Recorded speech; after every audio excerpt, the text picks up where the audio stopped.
मुनाजात। अल्लाह की कुदरत है कि उसने मिट्टी में सोना पैदा कर दिया। मिट्टी ही से अबुल बशर आदम अलैहिस्सलाम को पैदा फरमाया। अल्लाह का काम खल्लाकी और इंसान का काम भूल चूक है। अल्लाह को कुदरत हासिल है कि वो हमारी भूल को इल्म से बदल दे, हमारे गुस्से को बुर्दबारी से बदल दे। वो चाहे तो शोर जमीन से गल्ला उगा दे, वो चाहे तो गुमराह को राहबर बना दे, रास्ता ना देखे हुए को पैगंबर बना दे। इंसान मिट्टी से बना है, लेकिन कुदरत ने उसे दौलत ईमान से बहरावर बना दिया है।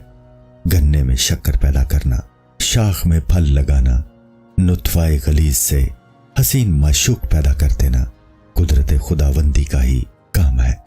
उसकी कुदरत है कि मिट्टी में से फूल और दिल से खुलूस पैदा कर देता है। जो शख्स दुनियावी जिंदगी को मुंतहाए कमाल समझता है, उसको तो इब्तिदा में ही मौत आ जाती है, क्योंकि जिंदगी तो अल्लाह के साथ होने का नाम है।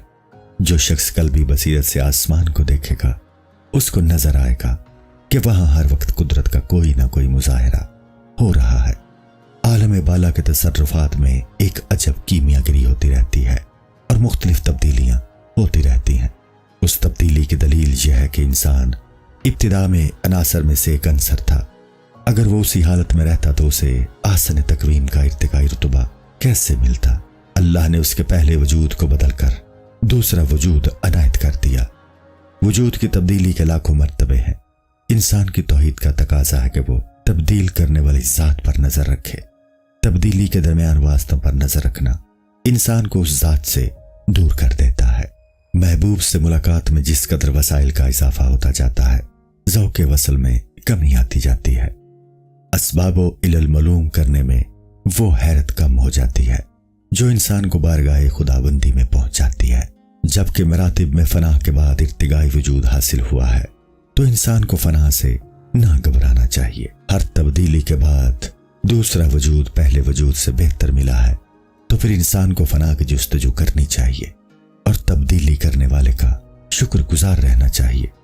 इंसान के लाखों मरातिब ऐसे हैं जो फना हो चुके हैं।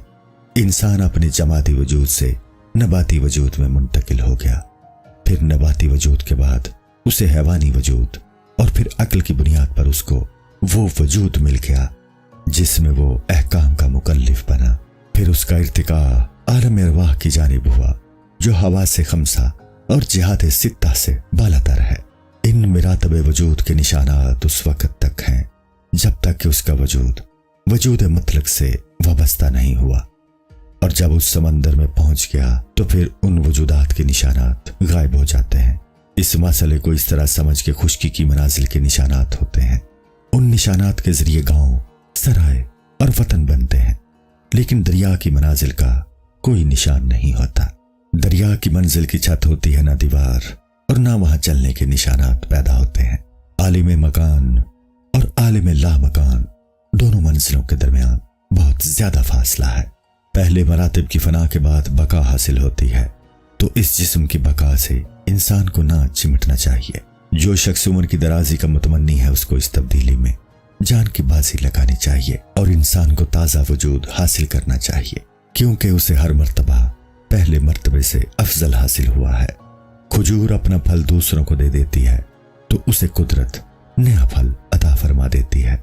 अगर पुराना फल ना चढ़े तो वो बसीदा और गंदा हो जाएगा। जिसने नया वजूद हासिल कर लिया हो वो पुराने वजूद का खरीदार ना बनेगा, क्योंकि वो ज़ाते हक में अपने आप को फना कर चुका है।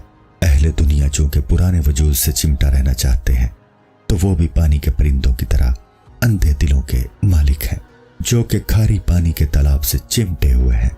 अगर इस बुरी हालत में तू उम्र की ज्यादती का ख्वाहा है, तो तेरी मिसाल उस हबशी की सी है जो अपनी स्या रंगत पर मुतमईन और खुश हो। अगर कोई शुरू में खुश रंग और फिर स्यारू हो जाए तो वह अपनी हालत पर मुतमईन नहीं हो सकता। उड़ने वाला परिंदा पिंजरे में फंस जाए तो गम और गुस्सा में रहता है। पालतू परिंदे को अपनी गुलामी का गम नहीं होता। तू आलम बाला का आजाद परिंदा है। दुनिया के पिंजरे से अपने आप को आजाद कर ले।